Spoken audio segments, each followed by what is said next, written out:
Book Summary: Deep Work by Cal Newport. Deep Work is a fantastic book that talks about killing distractions and winning all the bets placed. He is interested in mastering the ability to concentrate without distraction and believes it is one of the most valuable skills that is becoming increasingly rare. If you have the same goal, this book is just written for you. We bring the learnings from the book Deep Work by Cal Newport as a summary that you will enjoy while reading. Cal Newport studied the theoretical foundations of our digital age. He has written about the impact of these technologies in our lives today and, most significantly, on our work. He is interested in mastering the ability to concentrate without distraction and believes it is one of the most valuable skills that is becoming increasingly rare. He has also written So Good They Can't Ignore You and 3 books popular among students full of advice. Cal Newport's Deep Work guides how to have focused success in a distracted world. This book is excellent for anyone looking to improve what you already do, master your work, and produce better results more efficiently. Although anyone living and working in the 21st century will be well aware of the abundance of distractions and the frantic pace life takes, Newport's book will help you overcome this and master your work. The deep work hypothesis: the ability to perform deep work is becoming increasingly rare while it is becoming increasingly valuable in our economy. Consequently, the few who cultivate this skill and then make it the core of their working life will thrive. Cal Newport first examines the deep work hypothesis and offers evidence to support it. Next, he explains the advantages of performing deep work. Secondly, using 4 core rules, Newport teaches you to take advantage of this hypothesis and train your brain, transforming your working habits. The deep work hypothesis. Cal Newport defines 2 types of individuals destined to succeed in the emerging digital age. 1. Anyone who can work with intelligent machines and technology, and 2. Considered a star in their field of work. Newport defines the 2 most essential characteristics in these successful workers as 1. The ability to take on hard tasks/things and master them at pace, and 2. Producing content/products/services at what can be considered an elite level in both speed and quality. Thus posing the question, how do you obtain these abilities? This is where the concept of deep work comes in. If you can perform deep work, you can handle these desired characteristics. Learning hard things. The key to learning hard things at a pace is focusing without distractions. To learn efficiently, you need to perform deep work. Hard things are complex, and you must give them all your attention and focus. Without deep work, these things will take time to learn, and mistakes will be made. High-quality work produced equals time spent x intensity of focus. Newport explains that to produce content/work/services at an elite level, you must focus on a single task for long periods, completely without distraction. It's this narrow focus that allows you to produce your best work. Why is deep work rare? Newport questions why so many businesses encourage a culture based on being constantly connected, encouraging faster responses to requests, more exposure, etc. These are the behaviors that affect employees' ability to produce deep work. Newport believes that the reason is due to the principle of least resistance. It all comes down to the simple reason, because it's easier. Newport thinks that workers today are running what he describes as an increasingly visible business because they do not know another way to portray their value. Business as a proxy for productivity, in the absence of clear indicators of what it means to be productive and valuable in their jobs. Many knowledge workers turn back toward an industrial indicator of productivity, doing lots of stuff visibly. Newport sums it up: deep work is hard and shallow work is easier, and in the absence of clear goals for your job, the visible busyness surrounding shallow work becomes self-preserving. Why should we perform deep work? Deep work is an activity well suited to generate a flow state. Flow state is the phrase used by psychologist Mihaly Csikszentmihalyi to describe notions of stretching your mind to its limits, concentrating, and losing yourself in an activity. All of which also describe deep work. And as we just learned, flow generates happiness. Combining these 2 ideas, we get a powerful psychological argument in favor of depth. Decades of research stemming from Csikszentmihalyi's original experiments validate that going deep orders the consciousness in a way that makes life worthwhile. It becomes clear that to extract meaning from your profession, deep work is the answer. It can assist you in cultivating your skills and transforming a knowledge-based, distracted job into satisfying, meaningful, and successful work. How? Cal Newport has developed 4 core rules to help you take advantage of deep work and master your work. 1. Work deeply. The key to developing a deep work habit is to move beyond good intentions and add routines and rituals to your working life. This is designed to minimize the amount of your limited willpower necessary to transition into and maintain a state of unbroken concentration. Newport discusses the following points as crucial to getting the most out of deep work sessions. Decide where you'll work and for how long. Then, create a zone where you can allow yourself to focus. Decide how you'll work once you start. What are your processes? How will you support your work? For example, do you need to be fueled adequately before you begin? Or try some light exercise? Newport mentions the importance of downtime and freedom. Allowing you this time assists you in really knuckling down when required to get your deep work done. Downtime can aid your insights. Downtime helps recharge the energy needed to work deeply. You have a limited capacity for deep work on any given day. So try and get it done during the workday and use evenings primarily for downtime. 2. Embrace boredom. Newport identifies the problem with our fast-paced lives. Our brains have been rewired and expect and request distraction.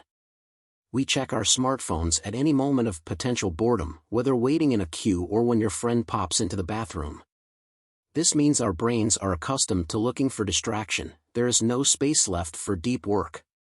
Newport suggests that we rearrange our schedules, rather than scheduling a break from distractions, to focus. Instead, start preparing breaks from focus to give in to those distractions. A way to combat this is to practice productive meditation. The goal of productive meditation is to take a period in which you're occupied physically but not mentally, walking, jogging, driving, showering, and focus your attention on a single well-defined professional problem. The key to triumphant, productive meditation is repeatedly returning your attention to the problem and doing this whenever your mind wanders. You have to practice this to reap the benefits continually. As a novice, when you begin a productive meditation session, your mind's first act of rebellion will be to offer unrelated but seemingly more interesting thoughts. When you notice your attention slipping away from the problem, gently remind yourself that you can return to that thought later. Redirect your attention back. 3. Quit social media. Newport acknowledges that the internet is an integrated component of our lives and doesn't suggest that we stop using the internet altogether. However, he poses the challenge of quitting social media, to begin with, for just 30 days. And then asks the trial period. Were the days without social media, in any way, worse than when you could check your Facebook feed? Did anyone notice or care that you were no longer using social media? Note, Newport encourages you to stop using the services for 30 days. Do not formally deactivate your accounts or announce it to your following. Stop checking it. Further to quitting social media, Newport encourages you to assess your internet consumption habits. To truly achieve deep work, you must actively reject the distracted world of connectedness. It's essential to stop using the internet as entertainment. Instead, do more meaningful things with your mind, leaving you feeling more fulfilled than spending your day semi-consciously browsing the net. If you want to eliminate the addictive pull of entertainment sites on your time and attention, give your brain a quality alternative. Not only will this preserve your ability to resist distraction and concentrate, but you might experience, perhaps for the first time, what it means to live, and not just exist. 4. Drain the shallows. Treat shallow work with suspicion because its damage is often vastly underestimated and its importance vastly overestimated. This type of work is inevitable. But you must keep it confined to a point where it doesn't impede your ability to take full advantage of the deeper efforts that ultimately determine your impact. Newport suggests that you begin by scheduling your entire day. Having structure in your day means having a comprehensive schedule but being open to adapting or modifying plans. This structure means you have fewer opportunities to delve into shallow work. If you have an over-flexible, unstructured schedule, you can find yourself on social media, doing unproductive tasks and mindlessly browsing the web before you start new jobs. With structure, you can ensure that you regularly schedule blocks to grapple with a new idea, work deeply on something challenging, or brainstorm for a fixed period. This is the type of commitment more likely to instigate innovation. Newport identifies an advantage of the more structured approach is that it can visually represent how much time you are working on deep work and how much time is spent on shallow activities. Assess the ratio and adjust so that most of the day is focused on deep work. Tips and tricks. Newport has a few tips for avoiding shallow work and encouraging deep work. Make people who send you emails do more work. Consider sender filters to filter the more essential emails as separate from the time-wasting ones. Do more work when you send or reply to emails.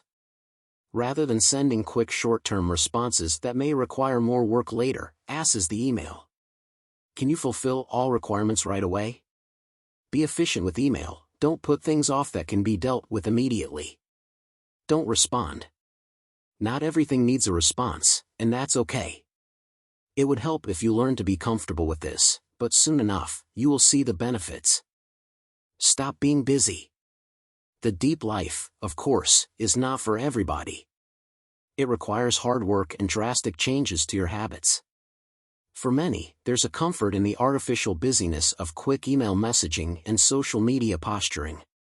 But, simultaneously, the deep life demands that you leave much of that behind. There's also an uneasiness surrounding any effort to produce the best things you're capable of producing, as this forces you to confront the possibility that your best is not, yet, that good. Newport describes a life rich with productivity and meaning. The road to this life is engaging in deep work, allowing your mind to work to its capacity, and overcoming your comforts and fears. It's entirely possible, you won't look back once you start. Key takeaways. 1. If you want to have the ability to learn complex tasks quickly and produce quality content/products/services, you need to engage in deep work. 2. Deep work is rare because shallow work is more accessible. Engaging in deep work takes time and effort, but you will experience the benefits once you start. 3. There are 4 rules to follow if you want to maximize your productivity and work. 4. Work deeply. 5. Embrace boredom. 6. Quit social media. 7. Drain the shallows. Deep Work Book Review. Deep Work by Cal Newport is a game-changing book that delves into the concept of focused, distraction-free work and its importance in today's fast-paced, technology-driven world. Newport argues that the ability to perform deep work is a rare and valuable skill, one that is essential for achieving success and satisfaction in our professional lives. As a reader, I found the book informative and inspiring. Newport provides practical strategies for cultivating a deep work mindset, such as setting clear boundaries, scheduling focused work sessions, and embracing solitude. He also shares real-life examples of individuals who have successfully implemented these techniques, which adds credibility to his claims. One aspect of the book that particularly resonated with me was the emphasis on the importance of minimizing distractions, especially from social media and email. Since reading Deep Work, I have made a conscious effort to limit my exposure to these distractions and noticed a significant improvement in my productivity and focus. In conclusion, deep work is essential for anyone looking to improve their productivity, creativity, and overall work performance. Cal Newport's insights and practical advice will inspire you to make meaningful changes in your work habits and achieve your full potential. Thank you for watching. Please subscribe, like and share. See you in next videos.